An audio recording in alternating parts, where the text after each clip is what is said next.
nice. Good to be here. I am from Brunei. Any Bruneians in the house? Make some noise. All right, nice.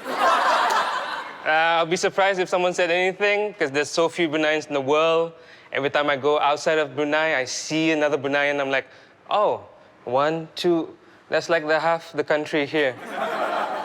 Who's back home? There's always a stereotype, like that people don't know anything about Brunei. Outside of Asia, I'll be like, Brunei. And they go, ah. Basically means, no idea what that is. I'm like, Southeast Asia. And their eyes light up. They're like, Southeast Asia? Southeast Asia. Bangkok. My cousin had been to Bangkok. I'm like, not the same place. But they're trying to relate to me on a human level. So I'm like, where are you from? New York? New York. My mom watches Friends. The thing about Brunei is that they know we have a rich sultan. And they'll be up to us like, your sultan is rich. Like it's a secret.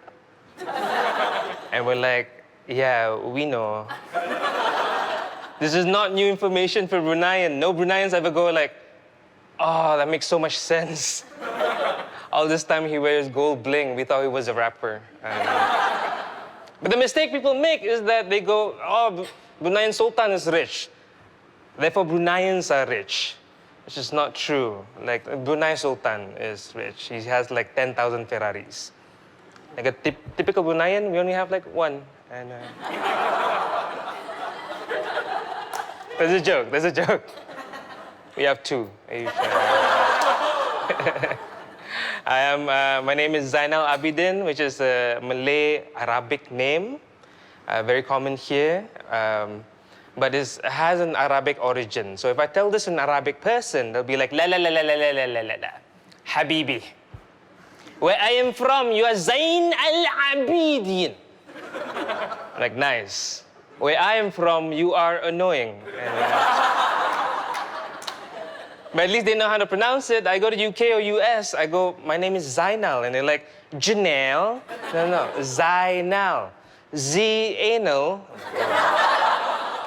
Or the worst one, they look at me and go like, ha ha, Manny Pacquiao. If you don't know who he is, he's a Filipino boxer. Apparently, he looks exactly like me. But these people don't tell me this. They shout it at me at bars. They come up to me and it's like, oh, buddy, dude. Manny! Manny the Pac-Man Pacquiao! And then they come up to me like, come on, Manny, come on. One round. Come on, Manny, come on. And I'm there standing. I'm like, dude. Okay, first of all, that's racist. Second, the whole of Asia, Manny Pacquiao's the only one who could box. The rest of us, we do karaoke. And, I don't like that when people come up to you and say like, hey, I know someone who looks exactly like you, but he's a success.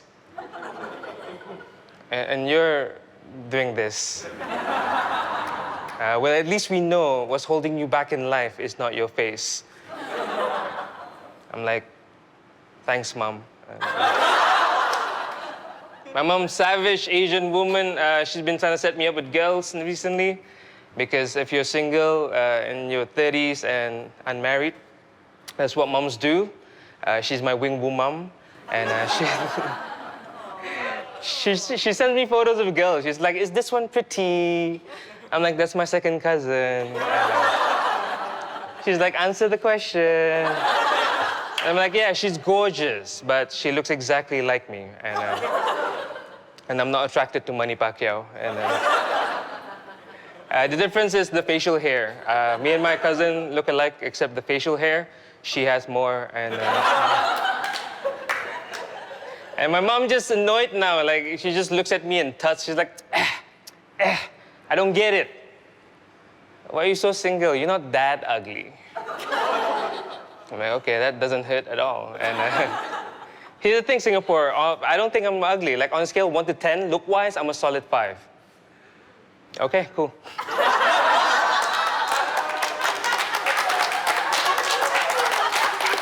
Sometimes I say this out loud. Someone in the crowd will be like, no, Zainal, you're at least a 7. But tonight, All of you, no, too late, too late. You had your chance. All of you just look at me. You just look at me and go like, yeah, 5 seems right. Sometimes a little bit too generous on your part. I did this bit once in New York. A girl came up to me afterwards. She's super cute. She's like, yeah, you're like a 5, but you're like an Asian 5. I'm like, what does that mean? And she's like, no, I'm not trying to be racist. I'm like, you're doing a good job. You're not even trying? Wow. Someone's a natural.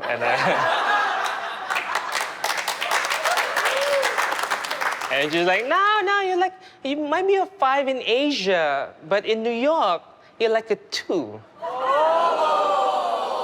And I'm like, I don't like those exchange rates at all.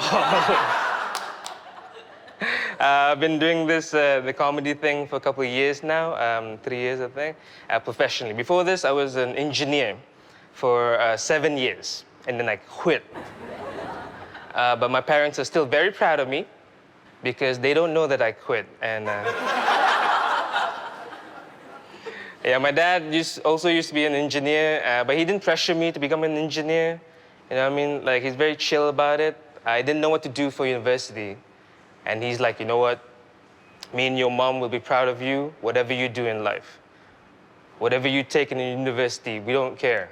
Whether it's a degree in engineering or a master's in engineering, it doesn't matter to us what kind of engineer you become. We'll still be proud of you and your work as an engineer. And I'm like, it feels like you want me to become an engineer. He's like, if that's what your engineering heart tells you, go ahead. I fell for it. Someone came to our school and talked about how cool it was to become an engineer. You know, like the first Iron Man movie came out like a couple of years ago. And it was so cool. And then he comes up like, hey, you know who's cool? You know who's hip? Tony Stark. He's an engineer.